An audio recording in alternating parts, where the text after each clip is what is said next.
Also, within the Kwakwaka'wakw Nation, I'm with the tribe Tla'witsis, and Tla'witsis in our language means mad, angry people. I like that.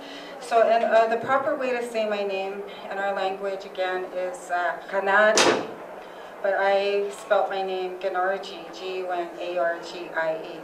And there's a long story that goes along with that name.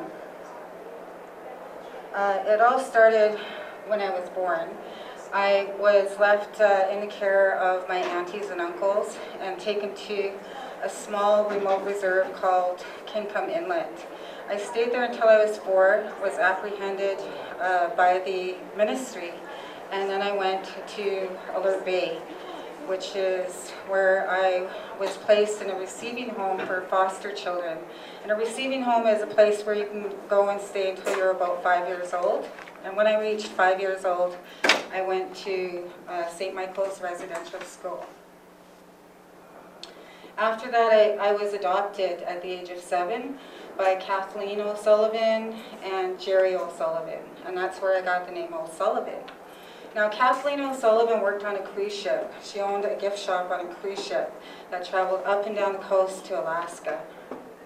And I lived on a farm in Mission, and on that farm we had Malamutes and wolves, and we were breeding these dogs, or wolves, and we were delivering them across the country, you know, in Canada, to various places. And I used to travel up to Williams Lake and Alert Bay frequently for potlatches. And on those travels, we listened to the radio. 12 hours a day, we would listen to CKNW. We would listen to Jack Webster and Rafe Mayer and Art Hister. And that was my introduction to radio. And I spent a good 20 years listening to Jack Webster's point of view and Rafe Mayer's point of view on Indigenous issues. And that wasn't easy because it was one-sided. A lot of the people that called in were not supportive of First Nations people or aware of First Nations issues in our struggle. And that's what I grew up with. So when I turned 19 or 20, I found myself basically growing apart from my upbringing. And I went to a theater company called Spirit Song. And then when I was 19, I met my brother Raymond Williams. And Raymond Williams was working at Co-op Radio at the time on a program called When Spirit Whispers. And he introduced me to radio. I was 19, he was 23 years old. I lived in Mission, he lived in Burnaby, but we did not meet each other until I was 19. And he was the one that encouraged me to get involved with radio, to come and read public service announcements on When Spirit Whispers.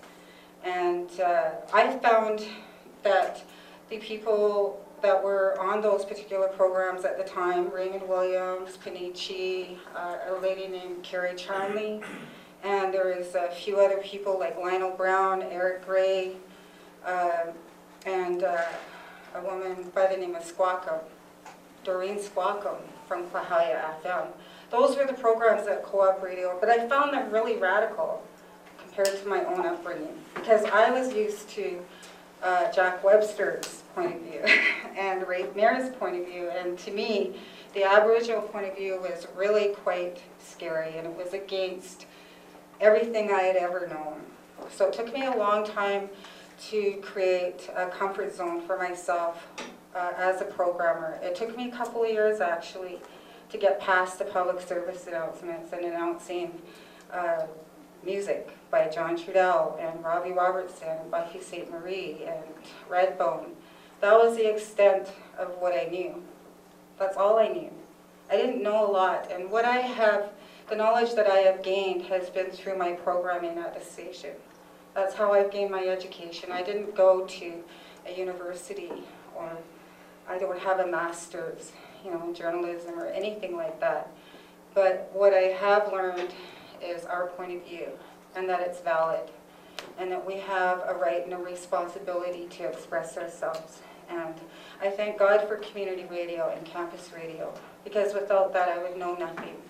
but the dominant mainstream perspective. So since I started at Co-op Radio, I became involved with a group called the National Community Radio Association, and that is a really great association that promotes community and campus radio.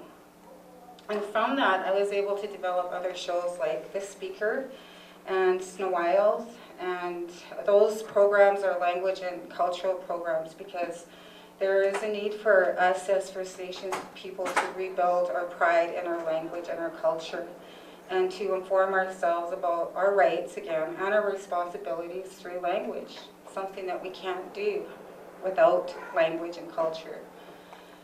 And then I also started a show called Late Night with Savages, and that show is still in development. Some people may think that it's a step backwards because we're using the name Savage, but I look at it as an opportunity to poke fun at ourselves and others and the stereotypes that have been put upon us. I also started a show at CJSF, and it's called Nation to Nation. It's on every Monday between 10 o'clock and 11. And I'm really proud to say that this Monday we're doing a national broadcast, a nationwide broadcast with the NCRA. And it's a campus and community radio stations across Canada will air Reclaim Your Radio.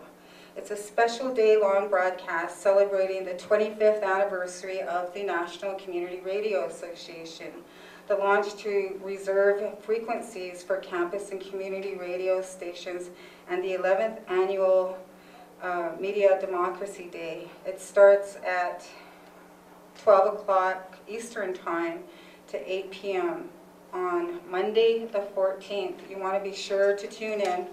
There are about 21 other other community and campus radio stations who will be airing this day with us. They'll be plugging into our radio feed. And those are CICU in Nova Scotia, CKDU in Halifax, CHIMA, CFMH, CKUT in Montreal, and CHRW in London, and then CFRC in Kingston, Ontario, Lethbridge, Ontario, and also Smithers radio station, which is also known as CICK, will be plugging into our radio feed on that day on November the 14th during the Reclaim Your Radio. Also, Calgary, Nelson has a co-op radio station there. We call it our sister station. And Nanaimo and CHLY will also be carrying this feed. CFRO, co-op radio, will also be plugging in. And Victoria, St. Catharines, so straight across the country. And I'm really proud to be involved in that particular day of broadcasting. And so that is where we're going with the radio feed and reclaiming our radio. And so I believe that community and campus radio is really crucial in providing a platform and facilitating the voice of First Nations people. And when I go to the National Community Radio Conference each year, I rally other stations, 80 stations across Canada, to include First Nations people in their programming at their station, to aid in revitalization of language and culture. I feel that it's their responsibility as much as that is our responsibility. It's 50-50. You know, it's up to us to step up to the mic and speak up for ourselves, but it's also up to the stations to facilitate our voice. So today I'd like to introduce you to three of our guests, our panel guests, and this is Indigenous Choices, Indigenous Voices, Aboriginal Uses of Media. Today's guests are CANDIS CALLISON, Don Bain, and Duncan McHugh. We're going to start you off with CANDIS CALLISON. CANDIS is an assistant professor at the UBC School of Journalism, where she teaches science, journalism, and media ethics. She has a Ph.D. from the program in Science, Technology, and Society of the Massachusetts Institution of Technology, and also has a Master of Science from the Massachusetts Institution also. So I'd like to introduce you to CANDIS CALLISON. Hello, CANDIS. Okay, so we had just arranged to redo the order, but I'm going to go first because Bernardi gave such a nice introduction, so thank you. I'm a member of the Tahltan Nation, and it's very good to be here on Squamish land. I had a great welcome just before this. So right here is a Wordle. I love to use these things. I know they're kind of old school at this point for those of us who've been using them for a few years, but I plugged in the whole sort of grant proposal that my colleague Alfred Hermida and I have proposed to do some research on Facebook and First Nations. So I'm going to talk about that today and sort of give you some idea about where it's coming from. So you can go to the next slide. So first of all, let's start kind of with conceptual landscape, and then we'll bring in some talk about media. But beginning in 2006, Stats Can finally recognized what First Nations people were experiencing in real time, which is that a lot of people were going off to cities to live. And this changed the way that people began to think about First Nations. But really, many years previous, Mark Podlastley had proposed, and this is my husband, this is why I know about this proposal, this really different way of thinking about First Nations. He had been exposed to people, international groups at Harvard's Kennedy School of Government who had been looking at expatriate groups. So if you look at the biggest immigrant group here in Canada is now Filipinos. They had been already for many years, since immigration policies had changed in Canada and there had been a push from the Marcos government in the Philippines to start these kind of remittances. And you looked at this flow of people, of capital, of ideas going back and forth between home countries. And he said, hey, that's what we're experiencing here in Canada on First Nations reserves. We're experiencing this flow of people going to and from cities and coming back to the reserve and bringing all kinds of ideas and capital and both the good, the bad, and the ugly. Next slide. And so this study, which came out very recently, the Urban Aboriginal Peoples Study, began to substantiate some of that. You can go to the next slide. One of their key findings is that for most, the city is home, but urban Aboriginal people stay connected to their communities of origin.